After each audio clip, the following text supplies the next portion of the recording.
So this is my finished product, or this is my instructional material that I made. You can see this is a mini book, or parang isa siyang aklat.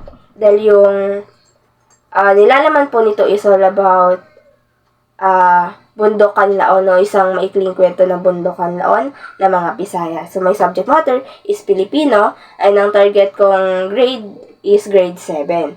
So bakit nga ba mini book yung napili kong instructional materials?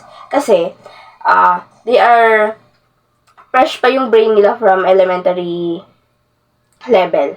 So sila, masyado pa silang imaginary, hindi pa sila, yung brain nila hindi pa gaano bukas para sa high school.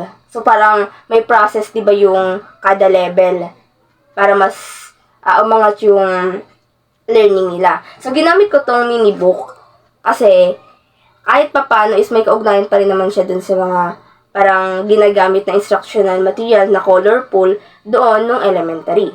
So this is my title, Panitikang Regional, Ikapitong Baitang, ang Panitikang Visayas na tumatalakay sa Pudlok ng Kanlaon. Isang maikling kwento na tinatalakay rin yung kada parte ng maikling kwento, katulad ng tauhan ng pinangyarihan, at syempre, yung pamagat o yung paksa. Pag inopen mo siya, makikita mo siya yung pamagat, yung isang akda.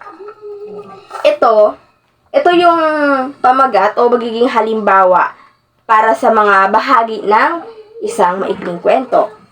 Tapos, dito natin makikita yung ikukumpara na natin siya doon sa mismong kwento.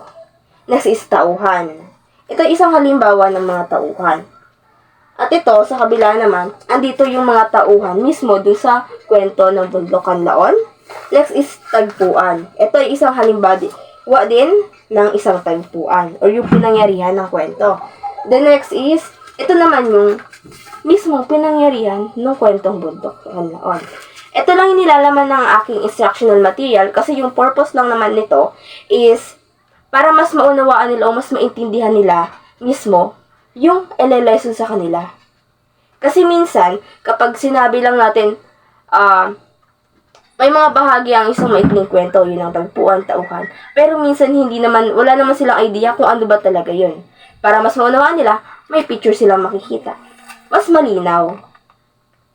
Kasi, true to life na nilang makikita kung ano ba yung example nun. So, kapag kung tatanungin na sila kung ano ba yung tagpuan, kaya na nilang i-describe kung ano ba yung tagpuan, kung ano ba yung tauhan. That's all lang naman po. Kaya, yung reason bakit ito makakatulong, to improve their learnings. Okay. And that's all po. Thank you.